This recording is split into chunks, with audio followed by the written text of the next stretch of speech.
BlackRock buying houses. They responsible for all these contracts in Ukraine. They are making massive profits because of the war in Ukraine. They are buying everything in our society.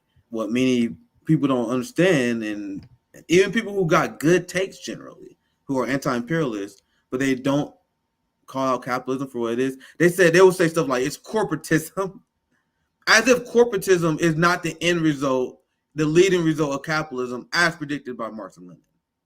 As if that's not the case. As if that's not the result of capital influencing the central planning model of your government. That what happens when capital becomes more powerful than government. Corporatism, as you guys call it, is installed. When BlackRock and capital gain as much power and influence as they have, you can't call it corporatism. This is the natural end result of capitalism, which was an improvement over feudalism, because feudalism don't even hide the pretext of the oligarchs control the land, the resources, and you bow down to them, correct? But capitalism took that, and now they got like a way to, they have a PR for it. They have a nice little shield for it. We're like, oh, well, they don't, technically they're not in charge of anything, even though they in charge of the land, they're in charge of the land, they write the laws, they control the mortgage rates, they control the flow of healthcare, right? Like they control so much in our society, like the lords in the feudal system did. It's just a different system.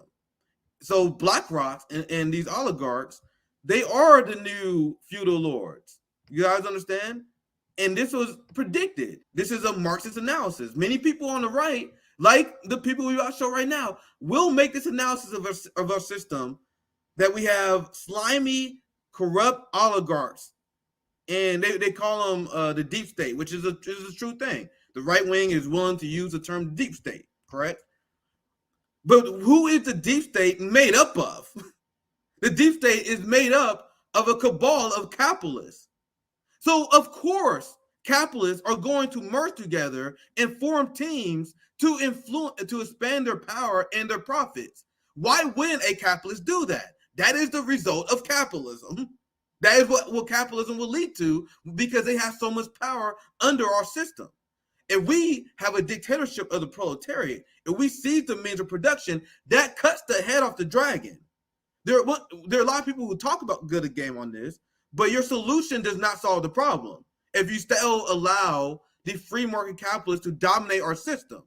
You guys understand? So that's my preface. I'll spare you guys. And to add one more thing, as this video is going to show us, today's politicians are just a PR team for the people running the show. Yes. So our politicians are bought. This is why electoral cannot be our main focus for anything. We're not going to vote our way out of tyranny. Let's get to the video. I'll let it play for a bit because I think I made my points here. I'll let it play, and there's a ton of breakdown here. So let's see how. Let's check it out. They don't want to be in the news. They don't want people to talk about them. They don't want to be anywhere on the radar. Why not? I don't know, but I suspect it's probably because it's easier to do things when people aren't thinking about it. All of these financial institutions, they buy politicians. You can take this big ton of money, and then you can start to buy people. I work for a company called BlackRock. Meet Serge Varley, a recruiter at BlackRock. Let me tell you, it's not through who's the president. It's who's controlling the wallet. So it's and who's that? The hedge funds, BlackRock, the banks. These guys run campaign financing.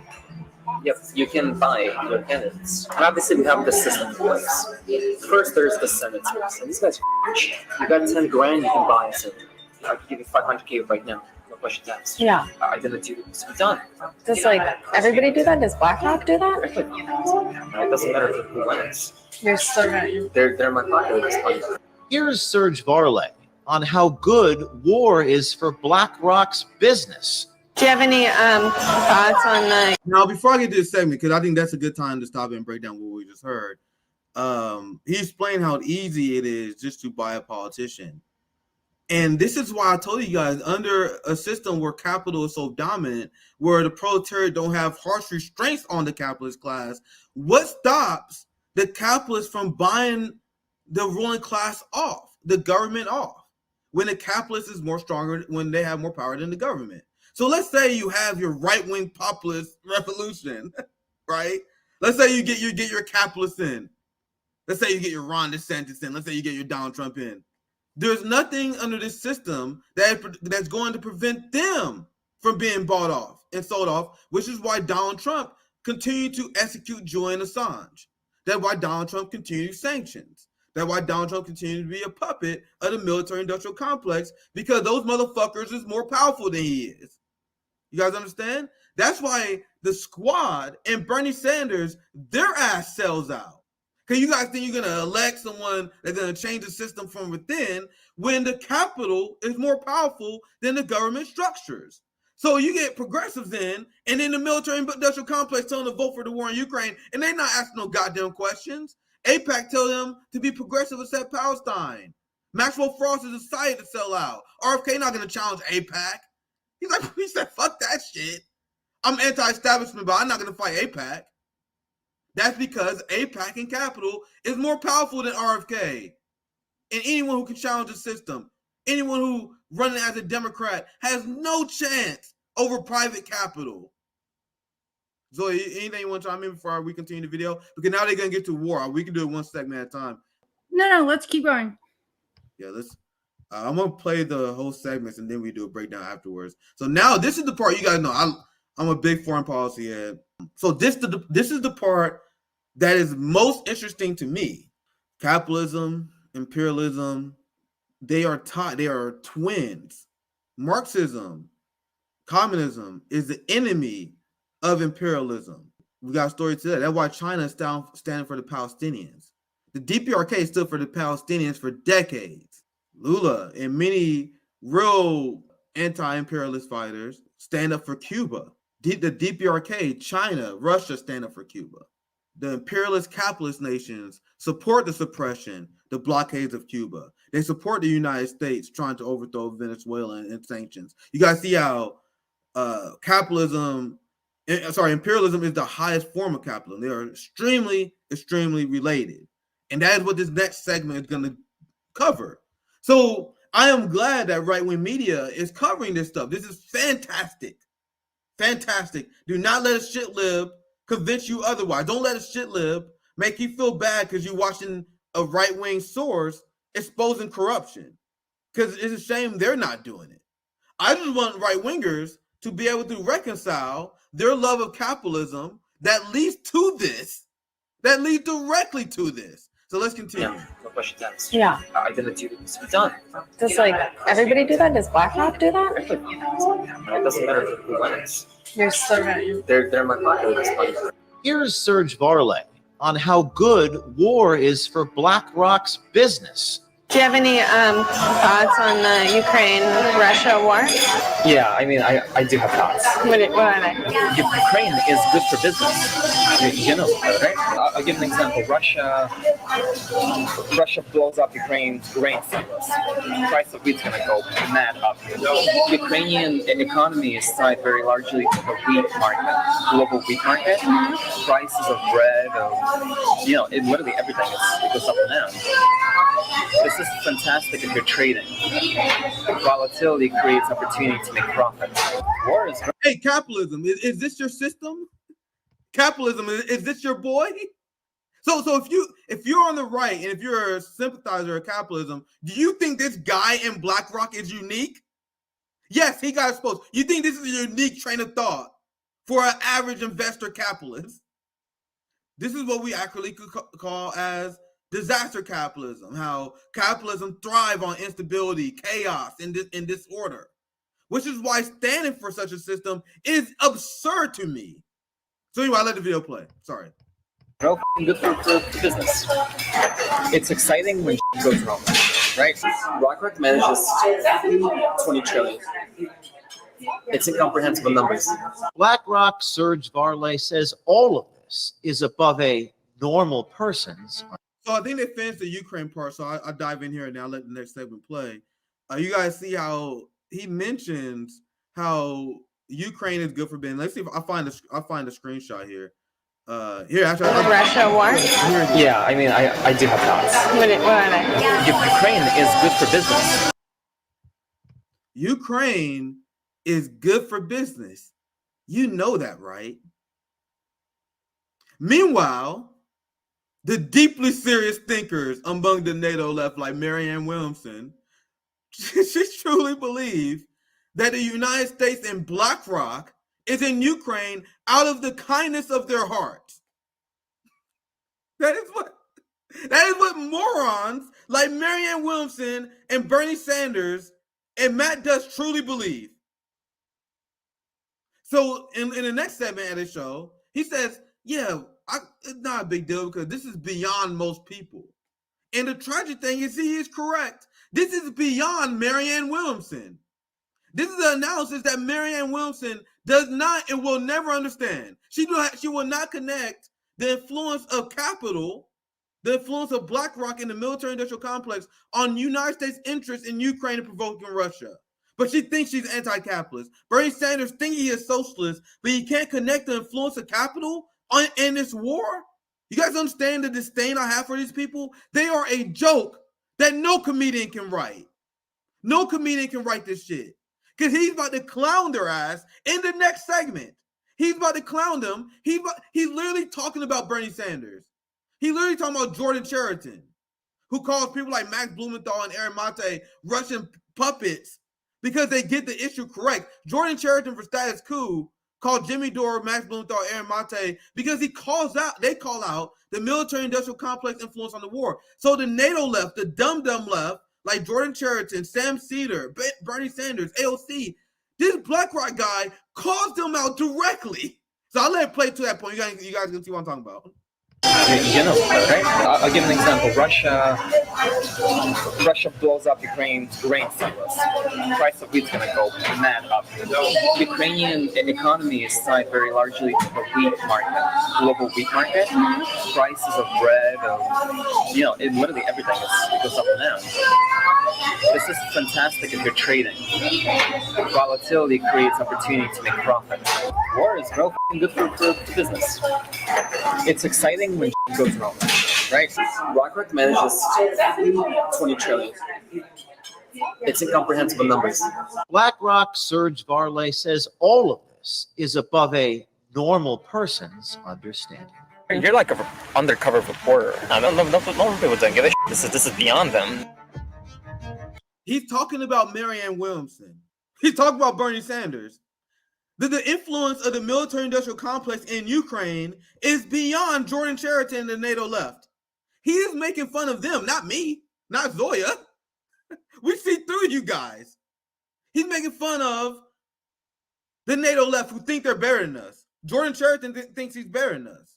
But he's so dumb that these corrupt oligarchs is laughing at him every time Marianne Williamson defends Ukraine. Every time Jordan Chariton calls Max Blumenthal, Jimmy Dore, Aaron Mate, Russian sympathizers, BlackRock and the establishment are laughing at them. It is pathetic. The whole thing of like domination from a concept is it's so interesting. That's so fucking crazy, man. What? This is the rot. Like, look at this quote. What is this? What is this mental disease, this mental illness that our system creates with this power that they create? This is, you guys trust people having this kind of power that creates this kind of mental illness? I want to dismantle that power. That is what I believe in. That's what communism that leads to a stateless society wants. The people do not have this kind of power. Look, this guy said the whole thing of like domination from a concept is so fucking interesting. Are you Darth Vader? Are you Thanos? Like, if I saw this in a movie, I'll roll my eyes like, come on, man. Write a realistic villain. And this guy is just a symptom of the system. I see people in the chat are like, oh my God, this guy's a sociopath. There's a million other guys like him.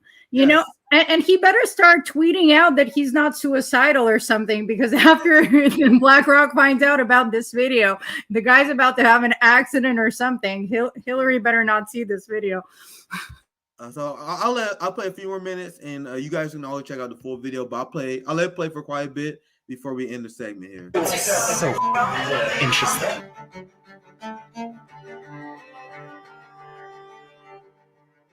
Hi, I'm James O'Keefe with OMG News. Here we are with our latest story, this time on BlackRock.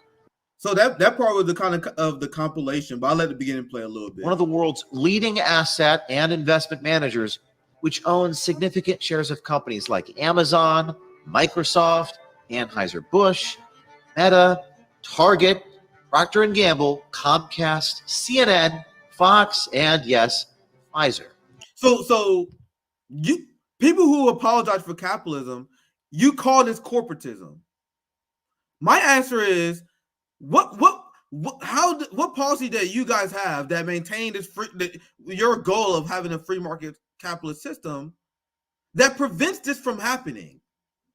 Your policies that right-wing populists propose will still allow BlackRock to have a extreme amount of power because they can still buy massive amount of shares of companies like this. They can still buy politicians because you believe in the freedom of the market. You believe a corporation is a person. So this corporate fascism will be the end result of your policy. That's why I'm generally not impressed. People are like, come on, man, Nick. Why so rude on the right-wing populists? Because I'm not impressed, because there's no solution to the problem that they call out. Because they believe one day they're going to be a multimillionaire themselves. But anyway, Zoya, anything you want to add on, so you want to chime in, and we continue for a little bit longer, and then we move on. Yeah, to your point, I mean, first of all, Marxism is a science, and capitalism will always lead to this outcome, while conservatives and other people want to scapegoat the least powerful. If they really think about it, when you have competition, that means that somebody wins. If you let that continue long enough, the winner is going to concentrate capital and eventually create monopoly. And then eventually you end up with a few monopolies that can buy politicians and control everything, because money is power. So capitalism leads to this. There's no such thing as people will be like, no, it's unfettered capitalism. Capitalism leads to this. This is the outcome of capitalism every time. That is why Marxism talks about dictatorship of the proletariat, where we have true democracy, where workers get to control the output of their labor. Zoya's love, Zoya's life. Let's continue. Just to name a few.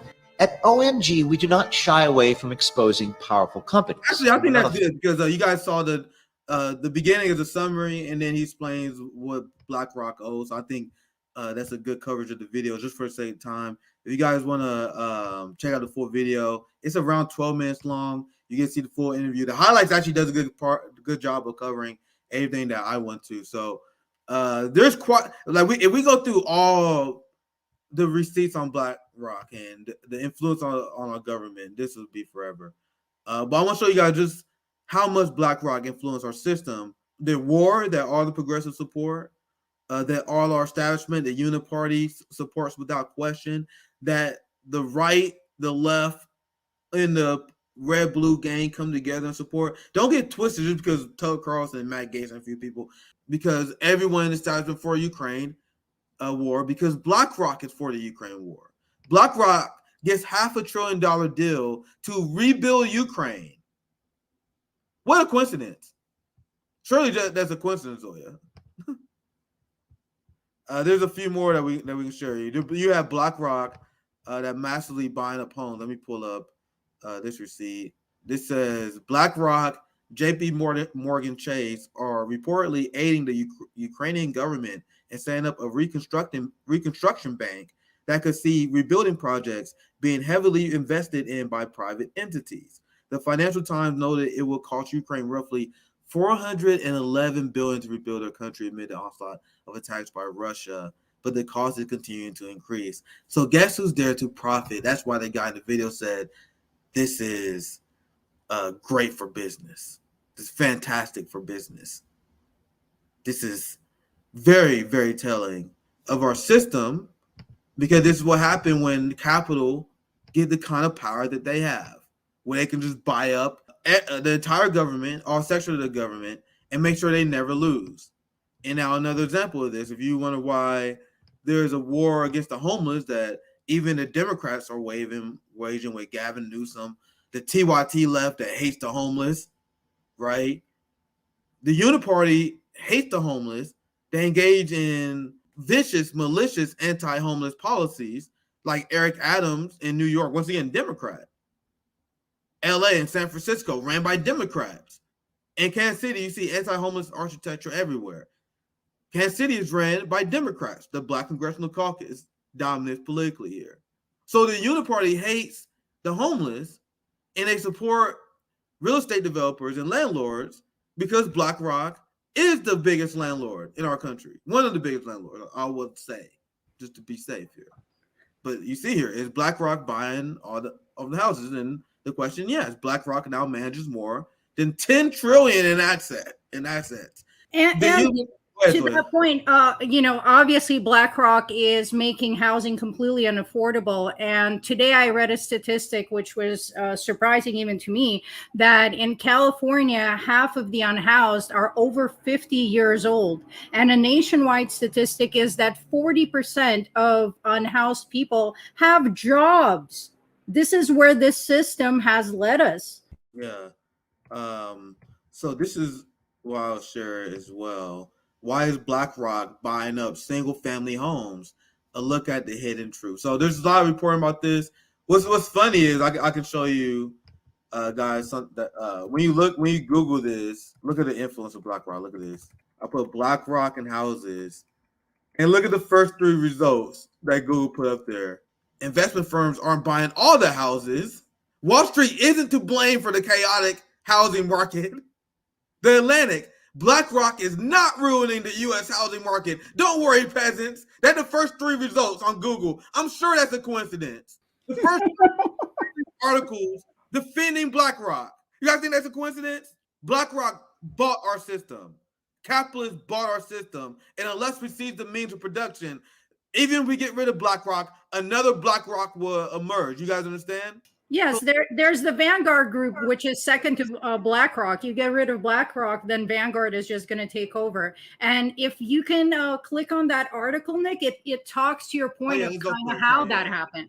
Yeah, let's go through. This is from the Truth Out. Our loss is BlackRock's gain. This is from Truth Dig. First time I'm seeing it, but I'm glad that you raised this to my attention. How much do you know about BlackRock and the hedge funds they manage?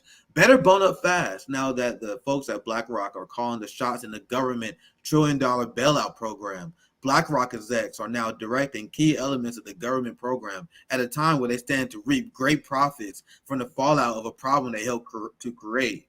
And this is an article from 2009. And this article shows... Yes, but it talks about how we ended up here, because what happened in 2009 had a direct impact on how we ended up here. And if I can just summarize the article so we don't have to read all of it, I'm just going to read parts.